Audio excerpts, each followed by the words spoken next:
First of all, I was serving in the Royal Marines at the age of 14 in 1939. Oh, yeah. I was discharged medically unfit in 1942. I was then given the option of going down the coal mine or going to sea. I first went to sea on the 20th of January 1943 on the ship called the RMS Otranto, a troop ship with service in the Atlantic and the Mediterranean. And I was at that time the age of 17. All right. Roughly, how many were in the crew on that ship? Can you remember? Oh yeah, there was 900 in the crew, and the deck crews lived in the open forecastle. We lived in an open forecastle. Yeah, right. I can remember my bunk being up here somewhere. Yeah. Yeah. Yeah, right. Yeah. And I suppose that the rather than go down the coal mines, you decided the fresh air and that. Yeah. Well, you know, well they knew that too. Yeah. They knew that I'd been brought up in, schools of naval schools. I've been most probably been at sea since I was the age of 5. Yeah. Yeah. And in them days, what were the conditions like? Were your wages and your hours of work and that, and your leave system? Oh well, we, as a deck boy, I'm talking about. We used to work 56 hours a week. I got £12 a month, and plus we had to sign 2-year articles. Oh yeah. You know. Yeah. And what are we talking about now? The leave, your hours of work and that, and your wages and that. Yeah. How much leave would you get in them days? Well, as I say, you sign 2-year articles. You could be away for a full 2 years before you come back to Britain. Yeah. And then you got paid off, or you got your leave. How much leave was that being? Oh, you'd be lucky if you got a fortnight. Yeah, after 2 years. After 2 years. Yeah. Yeah. In those days, what was your average stay in port, loading and discharging? Oh well, it's quite, being, it was all done those days. It used to be, you could be a month in port, discharging and loading. It could take quite a month in port. Yeah. And your duties in them days, what were they when you were deck boy on there? And then as you came up through the ranks and that, Bucko, JOS, OS and all that, how did your duties change? Oh, well, they changed dramatically, actually. As a deck boy on a troop ship, I was the bugler boy, plus, I used to assist the bloke playing the records over the loudspeakers for the troops, that sort of thing, as a deck boy. And then when you became an O or JOS and then an OS, you gradually just worked the normal procedure of what seamen do. Yeah. And eventually I became an AB. That was in peacetime, naturally. Yeah. Because don't forget, during the war, we'd be 3 years. Yeah. During the war years, it took me to get from deck boy to AB. Yeah. Yeah. And so, I served in the Otranto as a deck boy in JOS, and then eventually became an AB. Yeah. My first ship as an AB was a ship called the Empire Takoradi. Oh yeah. And funny thing in that ship, you signed 2 years articles. We went away, and I was away for 2 years before we got back to Britain. Yeah. That was. On the ships and that in those days there, what was the tucker like? Oh, the tucker. Well, the tucker was provided in kits, and the food was also suspect. Yeah. In fact, I can recall one particular ship I was on, the Novelist, belonged to Harrison's of Liverpool, and they had big shutters over the galley. Yeah. And the reasons for those shutters, so you couldn't see them scaling the maggots off the meat. Yeah. That's how it was. And then we had rationed with water. Yeah. We had a pump. You had to pump your own water up. And in those days, even in that particular ship, we had an open wheelhouse. Yeah. No cover, just a big open wheelhouse. And you know, you can imagine in the winter months freezing your bollocks off. Yeah, that's how it was in those days, and they were pretty old ships too, old coal burners.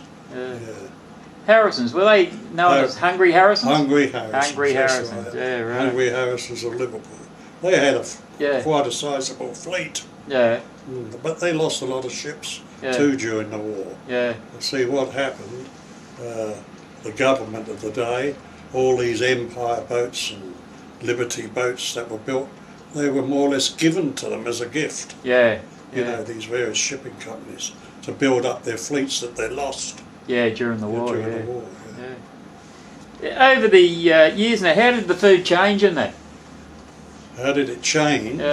Not very much in English ships, I can tell you that. But when I came on the coast, the food wasn't bad, you know, especially in comparison with British ships. It was pretty good, you know, and as you know, the food actually improved out of sight on Australian ships, but not British ships. I can't comment on them because I only served 10 years in British ships and eventually come to Australia. And what year did you come out here? Well, for the third time this would be. I first came to Australia during the war years, bringing back Australian prisoners of war back to Australia. And the second time I jumped a ship, went up to the Snowy Mountains scheme, you know, and then the third time I paid my own passage out here on a ship called the Strathnaver. And funny thing, it's a funny story. I landed here with a suitcase with a couple of shirts and £5 to my name. And of all places, I went to Toorak to get board. Anyway, I got board with these two dear old ladies, and it was the weekend, so I'd rang up to try and get a job, and I'd got a position to start on the Monday with Hadley's Chocolates. And I'd also rang up the shipping office. And during the weekend, there's a ring for me on the phone, it's from the shipping office.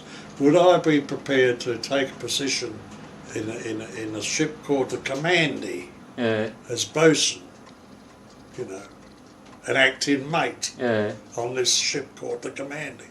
So I said, yeah, when do I start? Oh, come down on the Monday. So I came in on the Monday and I got introduced to Captain Driscoll, his name was old Driscoll, and we went down looking for the ship, and I couldn't see the ship anywhere. I could see 4 poles sticking above the waterline, and I looked down, and here's this Commandy. It's a ketch, you know. We used to go to Tasmania, loading. We loaded a lot of bottles and that for the jam factory. You know, she was on charter to the jam factory, and we used to go down there, discharge the bottles, and then load timber, which took about a month to load. And all the wharfies those days, they were fishermen, you know, out fishing and that. And I got to know quite many of these wharfies. There were quite a lot of good, but that's when I learnt a lot about them, where they were diggers in the last war. You know? And, you know, anyway, digressing, we went from the Commandy, and Bill Bird happened to spot me on North Wharf one day. Hey, Bill, it's about time you got out of that old scout, and I'll get you signed on. And I signed on the Iron Master. You know, one of the old Commonwealth ships, the Billy Hoos, in 1914-18 war. And we certainly know the history about that, where what's his name, Bruce, Lord Bruce, he flogged the Commonwealth line, and he got elevated into the House of Lords for it. And history repeats itself.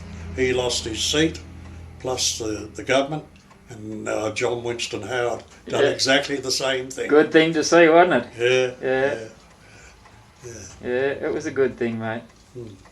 In those days, Andy, what did the ship owner and that provide you with in the way of either linen, safety gear, or soap, or wet weather gear, working gear?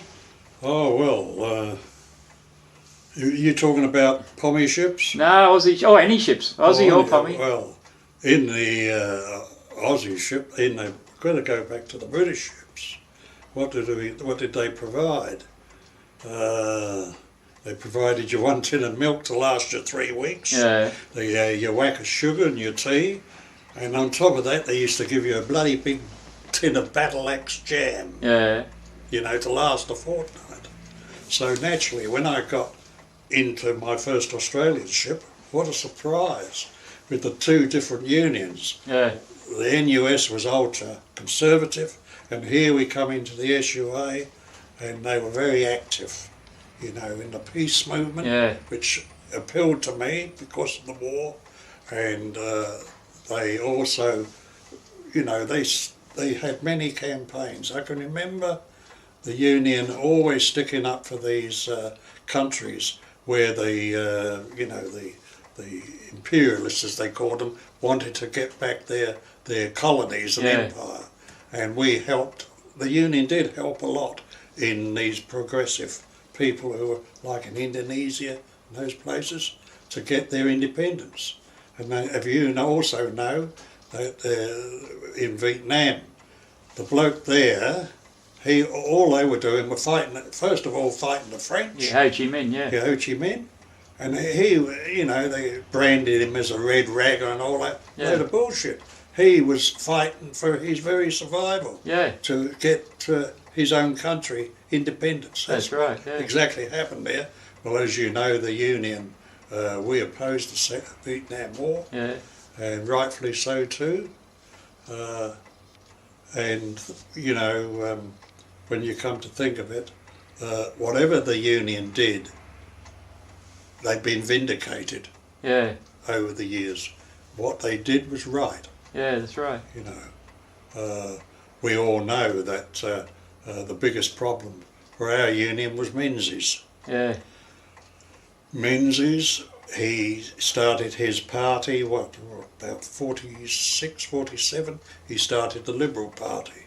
And he actually, you know, he built it on a hatred of the trade union movement, of the Communist Party. We know all the history. And unfortunately, even still to this day, what comes out of the mouths of the Conservative Party, it's all against trade unions. That's right, same old phrase. Same old phrase. And, you know, the thing is that, luckily for us, this time, we beat them at their own game. Yeah. You know, but... that's right, mate. Now, getting back to what they provided, did you go with safety gear and working gear and that, wet weather gear? On British ships? Or no, on either ships. On either ships. Well, big difference in the pommy ships, right up until I left them, they provided with nothing. Yeah. They provide, where on Australian ships, you've got wet weather gear, all this provided. Yeah. Lots of things were done in the Seamen's Union. Yeah. What different types of ships and that you've been on, and well, you know, what was it like on board ships in them days? Well, on coastal ships in Britain, they were pretty rugged. They provided you with a couple of blankets. You had to provide your own gear, and they used to give you a bar of salt soap to wash with. This is on British ships. On Australian ships was different. Though we were still fighting for a bar, I can remember even in 1954, we was fighting for a bar of proper toilet soap. Yeah. That was in Australian ships. Yeah. I can remember that. And I can remember the firemen were sticking up the ships to get a bloody rubber tyre put on their wheelbarrows. Yeah. You know, and you know, everything that we got, we had to fight for. That's we right. didn't get it for nothing. 2 pillows. Oh yes, that's right. Yeah, we had to fight for everything, and that's in 1954. Yeah. If you read the history of the Seamen's Union prior to that, they went through certainly a rugged time. Yeah. Yeah. Remember the soap powder they used to supply us with? Used to give everyone Davy rash. Oh, that's right. That's acid, acidic soap. I forget what the name of it was, but it was crap. And it'd rot your gear within 5 minutes. That's right. Yeah. It's like the British ships with their bottle of lime juice. We used to use it to scrub the bloody table with. Yeah. And called all wood, used to bring it up quite clean. Yeah. So you can imagine what it done to your guts. Yeah, that's right, mate. Yeah. And what different types of ships have you been on, Andy? Oh, different types of ships. Well, as I said to you, I've been on a sailing ship. Yeah. I've been on empire boats, fort boats, liberty ships. Yeah. Then on the Australian ships, well, my first ship, as I said, was the Iron Master. Yeah. I was on the Yandera. I was on the Noongar. I was on the new Iron Knight, not the old one. The Trieste, the Taruna, the Taranui. Yeah. And then I was on the Batman, one of the tugs in Melbourne. Yeah. And I was on the Mulcra, the River Murray, the Tarina, the Lutana, the Coolabah, the Loanna, the Coringa, the Delungra, and the Kooyong. And then from there I went to the Western. No, I was on the Noongar. Yeah. My last ship on the coast was the Noongar before she got sunk. Yeah, it was sank in '69. Yeah. Yes, and then I went and joined the Western Port tugs, the Henry Bolte and the Murray Porter at that time.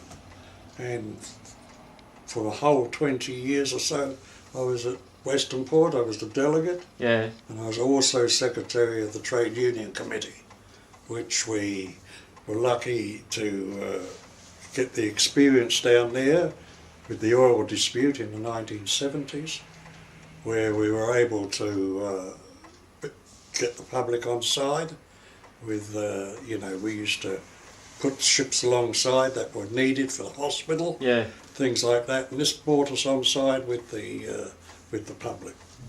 And I can also remember down there the committee getting the rag trade there. They had a brass shop in Tyab, getting them unionised and better in their conditions. Little things like this that cropped up. I can remember another one, nursery gardens. They approached us, we helped them. And then the biggest thing that we achieved was when Bob Hawke was made Prime Minister, we won the seat of Flinders. For the first time. It was a blue ribbon seat and we won it for the ALP. And that was great. That was a great achievement. And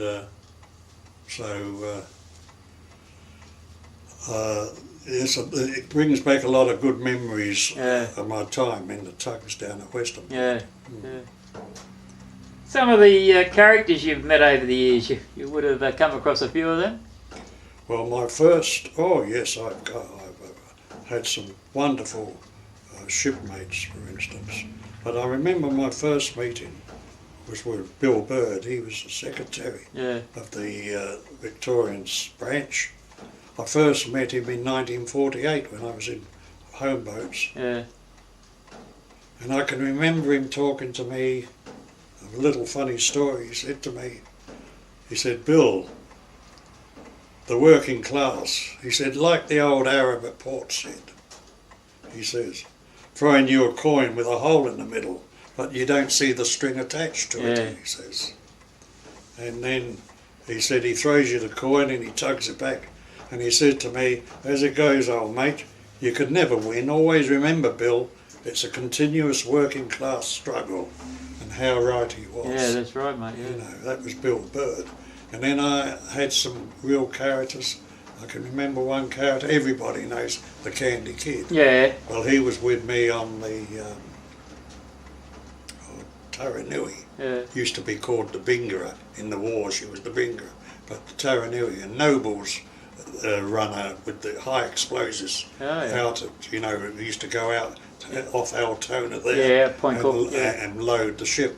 Well, the most colourful story about Candy was that there was Candy and Jimmy Cran and what's his name? Can't think. But anyway, we used to get a line boat come out to take us ashore for leave, to go and to come back to the ship. Well, this particular night, Candy with his bundle of grog, and his mates got this midnight crew back. You wouldn't know she hits the reef off Williamstown and starts to sink, but Candy's still holding on to his grog, you see. But anyway, he got back on the ship. But Candy, he was a well-read bloke. Yeah. I can remember if it was yesterday, he'd be reading these very huge books, some of them religious books, like The Big Fisherman. Yeah. Here he is reading this book with his stick across his script, and then just outside the porthole he used to drop, and he used to hit the sponson, and the poor old engineer on top he had him.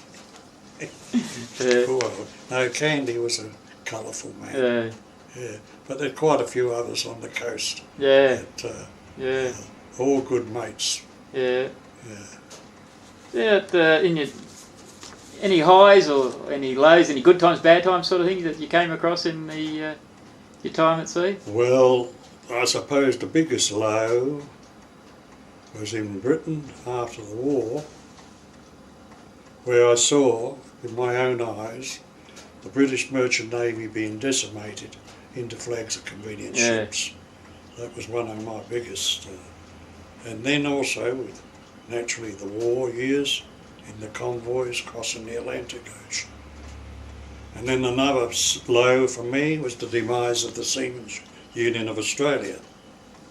The greatest union in our history was destroyed by the conservative forces of this country. But the highlights that the SUA won for its members was the adequate wage and the superannuation scheme. That was one of the biggest highlights in the unions, what they got for our members before they were dissolved. Yeah, no, that was good, mate. You would have been in some bad weather or some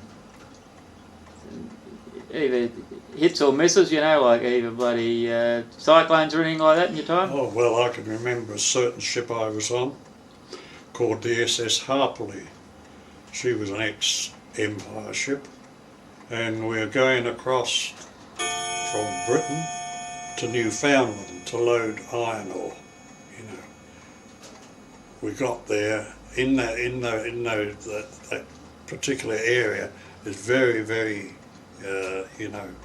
for hurricanes. But I can remember we loaded the ship full up with the iron ore. We gravity loaded it, from a hill. You could see the ship going down like that. Anyway, we loaded the ship, and we're on board. We got Arab fireman down below. She's a coal burner, and I can recall as if it was yesterday. We left Bell Bay, it's called, in Newfoundland, and we were only 2 days out, and this hurricane hit us. And what had happened was that the Arabs had panicked and deserted their post, and we lost steam. And here we are in this hurricane, going down and get on with the seaside on. And the skipper said, well, we've got to do something drastically here. So they sent the deck crews, which were us, down below to fire the boilers, which we did, and we done it just in good time. But then I can also remember this ship getting into a huge wave and into a big hole, and this water came up and it stripped the whole of the forecastle, stuff, and hit the wheelhouse, and I don't know how anyway we got out of that, and we eventually got back to England, and the ship was classed as unfit. She was scrapped, because of, but it was how we got back. It's just I don't know. But we did, and that was in the in the Atlantic Ocean. What year was that? That was in 1940. Oh, Late 40s. 47. I Yeah, think it right. was. Yeah. 1947. Yeah. Yes. Yeah, a ship called the Hartley. Yeah. Right.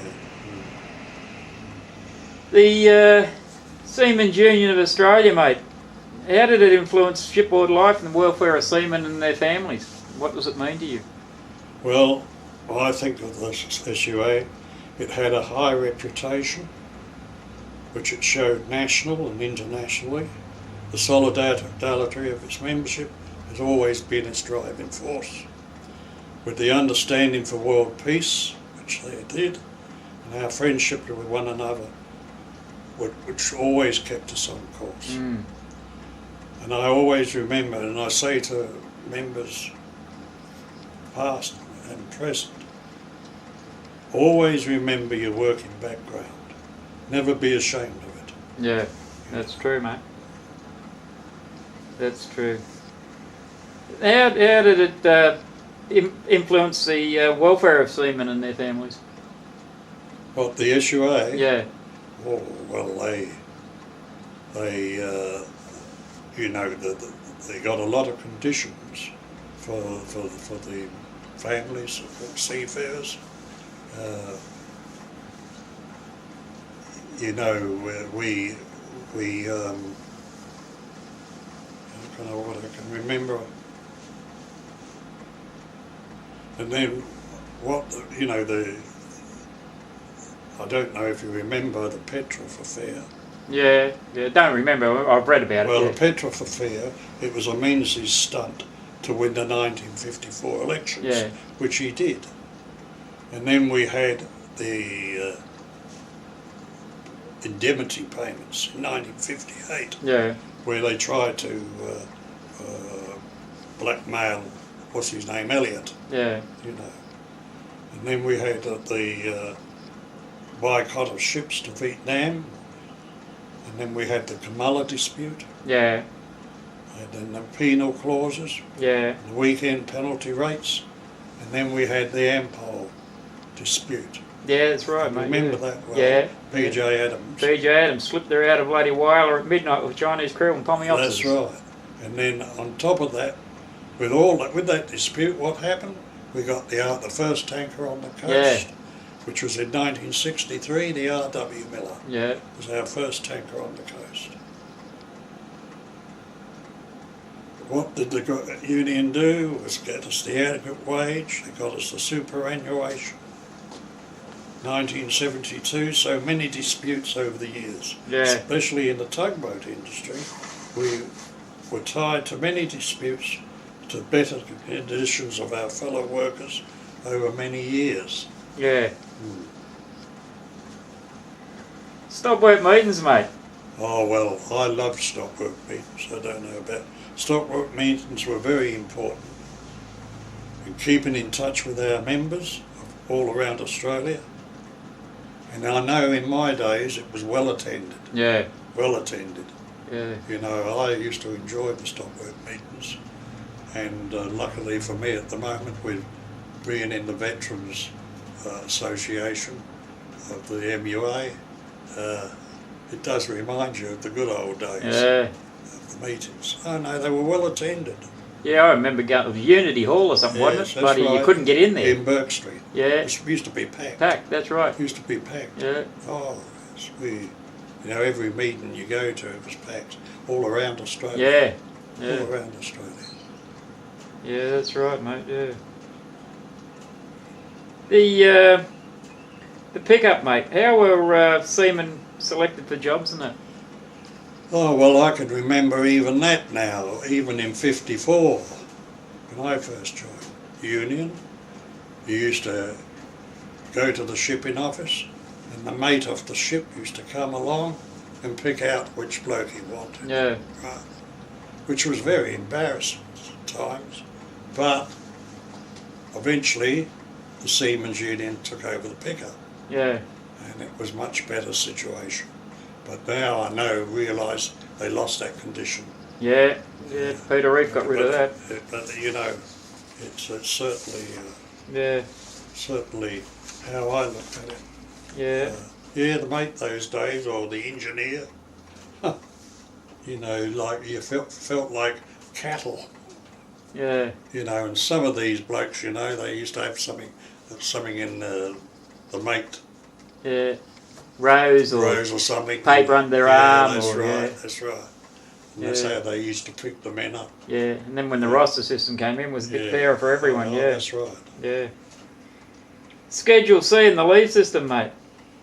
Yeah. Well, the Schedule C was regulated. It worked out to a regulated leave system with improved swinging agreements. Yeah.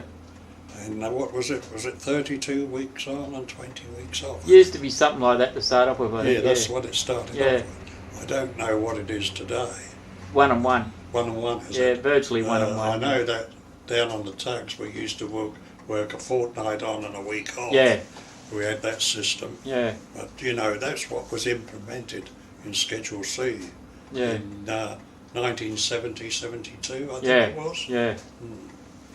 Yeah, well, on the tugs I'm on, it's 2 on 1 off, 2 on 1 off, 2 on 4 off now. Is it? Which is 1 and 1. Yeah. 1 and 1, yes. 6 months on, 6 months off. Yeah, no, it's the best thing that happened was the old leave system. Oh, yes, that's true. The Union School, mate. Oh, the Union School? The one up at St George's Bay. Did you ever go up there? No, I didn't, no. Yeah. I could remember they had one down at Tasmania. Yeah. What's his name?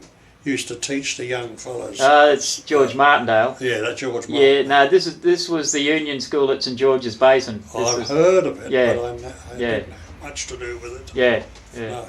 Yeah, no, this was just straight out teaching with unionism and everything like that. Oh, yes. Whereas George Martindale was teaching seamanship and that there, Seamanship, which was a different Yeah, thing, that was down in Launceston, wasn't it? Yeah, yeah. The SRF, mate, the effect that it's had on you and your family. What, the Seaman's retirement fund? Yeah. A big effect. Yeah. You know, if it wasn't for the Seaman's retirement fund, see, I was very lucky, I suppose, being one of the oldest members at Western Port, when they were talking about reducing crews. Yeah. They paid us what they call a golden handshake. What was it that I ended up with $240,000 with the retirement fund. I took note. Everybody kept saying you have to roll it over, you have to roll it over, well, which we did. Yeah. But luckily for me, I did start my own fund in the Norwich annuity. And the Norwich annuity was rolled over into an annuity for my life. Oh, yeah. Right? And they have to pay me now. I've been 19 years retired. Yeah. And they've had to pay me a pension every year, indexed at 5% for the rest of my life. Oh, yeah. But with an allocated pension, the traps with an allocated pension is this. You got to roll it over. Yeah. Well, when I retired, you had to roll it over. Yeah. They're telling you to roll it, which I did. I rolled it over into the bank, Yeah. Commonwealth Bank, what they call themselves, community, whatever it is. And what a lot of people don't realise, you are tied your money they're using on the share market. Yeah, yeah. So you're controlled by the share market. Yeah. For 19 years I've been getting a pension off them. What's happened since this latest thing, well, naturally, they've creamed off over $40,000 off the allocated pension. Yeah. But the idea of the allocated pension, why I took it on, thinking, all right, it gives me a pension, what was left over, the kids would get it. Yeah. But the kids are not going to see anything. Yeah. It will, maybe it might last for another 12 years for me. Yeah. Might. Yeah. All depends how this financial, Yeah. you know, what I would be careful, I would say, to younger people with superannuation, what you do with it. Yeah. You know, if I ever got to if I had had my time over again, I would have put the lot on my wife and myself, an annuity. Yeah. That's what I would have done. Yeah. Because we've been lucky, we've lived pretty long now, but it would have kept you a pension right up until you got. Yeah, yeah. Right? There'd be nothing left for the kids, Yeah. but your estate, your house and that, they would have that. Yeah. So, but what I would say, if you look at the situation with kids today, they earn good money. Yeah. They shouldn't be really, they still are, shouldn't really be dependent on their family. Shouldn't be, but no, they we shouldn't know be. that. But we keep them going. Yeah. I still keep them going. Yeah. Tell me about it, Andy. Yeah. But the wisest course to take is to think of yourself and your wife. Yeah. Right. For your security, and that's to go on to a annuity. Yeah. Not a allocated pension. Yeah. It has too many traps. Yeah. And how did going to sea affect your family life, mate? Well, at first, the older ones, they didn't have me at home. Yeah. I used to live in Rutherglen, a place called Rutherglen, up in northeast Victoria. Good wine growing region. That's right. Yeah. I was married up there actually, in Rutherglen. Then naturally, my wife had been married before, so I had 2 kids, 2 elder kids. 3 elder kids actually come. And when we got married we had another 3 kids. Yeah. So that's 6 kids. Yeah. So the first 3 didn't see much of me, which was, you couldn't help it. Yeah, Was that's you. right, mate. Yeah. But when I got on the tugs, naturally the younger kids saw too much of me, I suppose. Yeah. But I never regret it because as a family we're pretty close. Yeah. Which is the main thing. Yeah. And well, you got to. What was your last ship? Your last ship was the Western Port Tugs, wasn't it? Yeah, it was the Kuma. Kuma. Yes, she was my last ship. Yeah. My first ship being the Otranto. Yeah. My last ship being the Kuma. Yeah. Yes. And what year was that, Andy? Oh, when did I retire? In 1989. 1989, I think it was. 1990.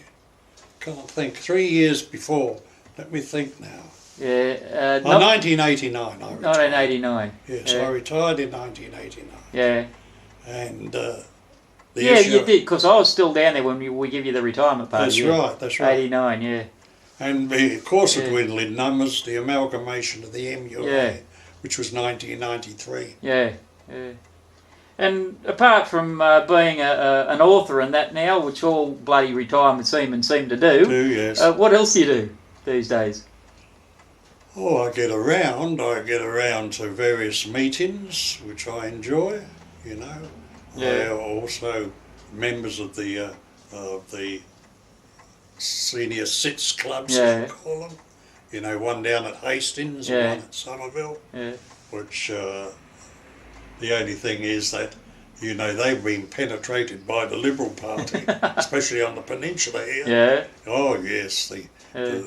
There's not many ALP or anybody like that in these seniors clubs on the peninsula. They're all, the Libs, they're very crafty. They've had all their literature and everything in those. In fact, I can recall in Somerville there, I remember standing, she's dead and gone now, God bless her, but I used to stand at the bloody polling booth handing out cards and she'd be with the Liberal Party cards.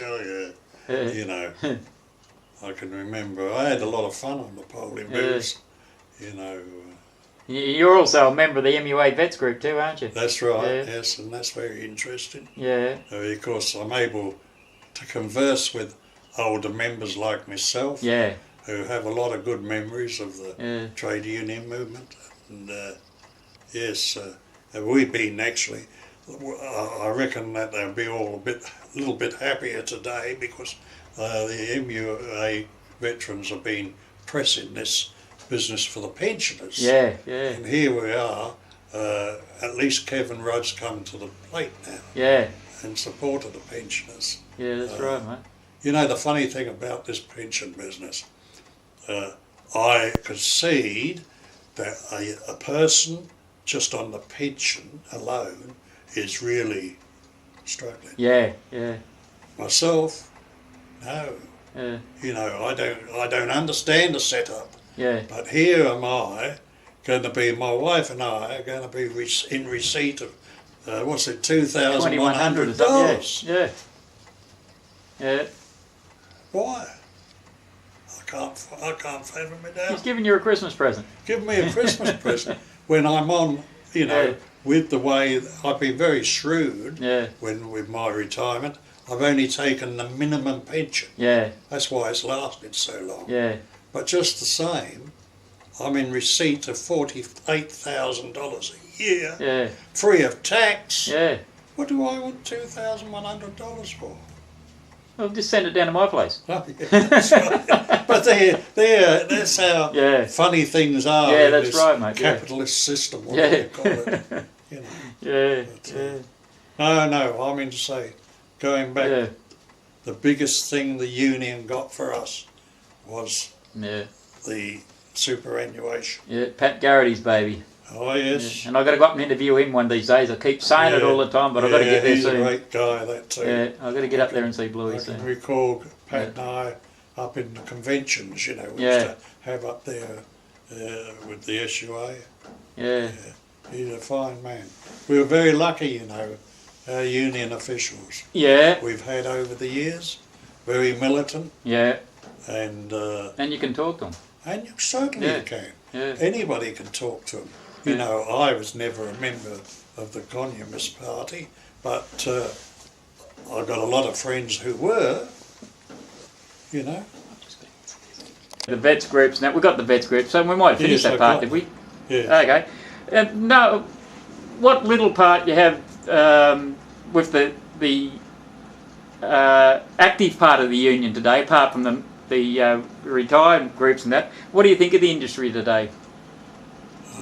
That's a hard question. Yeah, I know.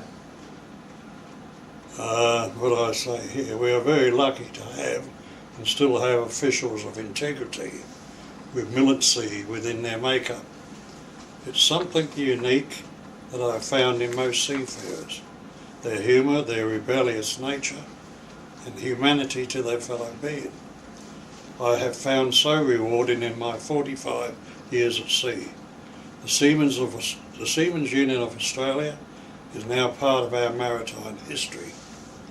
It is hoped that the MUA will take heed of the past and go on to build the trade union movement into the future for my grandchildren and the future generations. Yeah, that's right, mate. That's right. Well, Andy, that's about the end of it, mate. Unless you've got anything else you want to add to this? Well, I was going to read out the implications of Merchant Navy Day. That would be ideal, mate. That would be ideal. I have written it out, so I'll read it out as I've written it. It's history of events leading up to the proclamation of 3rd of September Merchant Navy Day. The quest for the 3rd of September Merchant Navy Day in Australia, the perspective of history has led to the strong expressions by many Merchant Navy associations throughout the world. The first Merchant Navy ship, the SS Athenia, was sunk in the first 3 hours into the Second World War, September the 3rd, 1939. The United Kingdom, 55 years after World War II, in the year 2000, the Deputy Prime Minister, the Honourable John Prescott, helped put through a private member's bill into the British Parliament, which eventually received royal assent by Her Majesty the Queen for Merchant Navy Day the 3rd of September was passed into law. In Canada, Paul Bonwick, who was the Canadian MP at the time of their campaign, also put forward the motion for Merchant Navy Day the 3rd of September into the Canadian Parliament, which had to go through 3 readings to be passed in the Canadian Parliament before it was decreed law.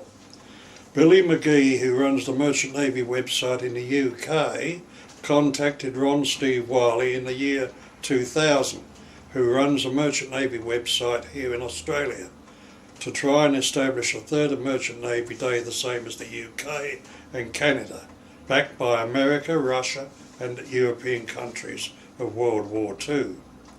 Ron Steve Wiley worked through Zoo Reynolds and Paddy Crumlin out of the Sydney office of the MUA. I myself was privileged to be his Victorian helper this past 8 years, up until the beginning of 2007.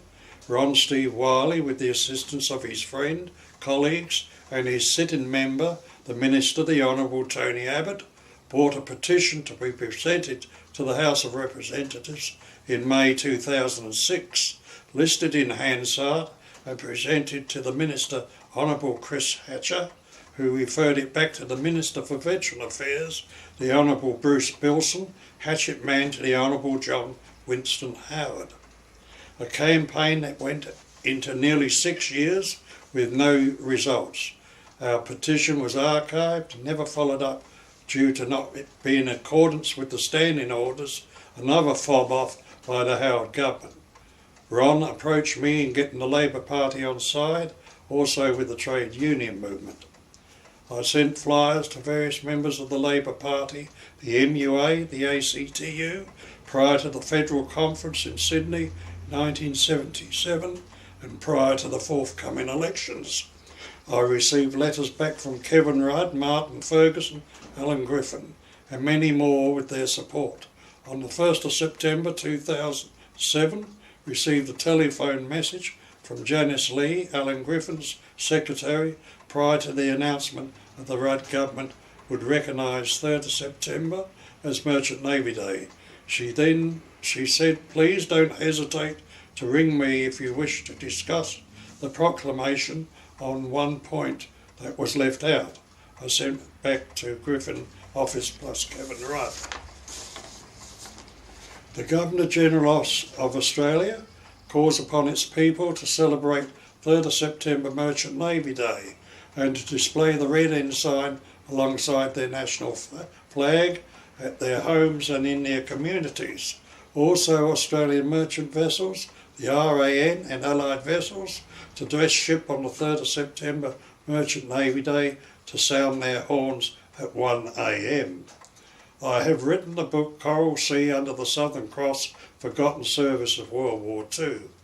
It's the story of history and events in World War II regarding the Australian and new merchant navies, plus the campaign by Ron Steve Wiley and myself in trying to get the 3rd of September recognised this past 8 years. In Great Britain, Canada, also America, the stories of the merchant navies and their history of World War II are now in the schools and the general public expressing the reasons why 3rd of September is so important and is now recognised. It's time now for Australia and New Zealand schools and the general public to be shown the truth of how close we were in 1942 in being invaded by the Japanese. The book, The Coral Sea Under the Southern Cross, Forgotten Service World War II, provides the answers to many stories that have been locked up for so many years. Now's the time to act. What we need is help in advertising the book and the proclamation of 3rd of September, Merchant Navy Day, to be worded the same as our allies of World War II. Write to the Prime Minister and Minister for Veteran Affairs, also the Australian media. Please help us in this last hurdle for our future generations to know the truth of World War II. And those gallant heroes of Australia and New Zealand merchant navies in the defiant moment of the battle for our very existence. Australia and New Zealand merchant navies were there. They become glorious victors in war and triumph heroes immortalised in perpetuity. Don't let us down. The book, The Coral Sea Under the Southern Cross, Forgotten Service, hopefully will go to the publishers in late 2008. All that is required that various groups help advertise the book.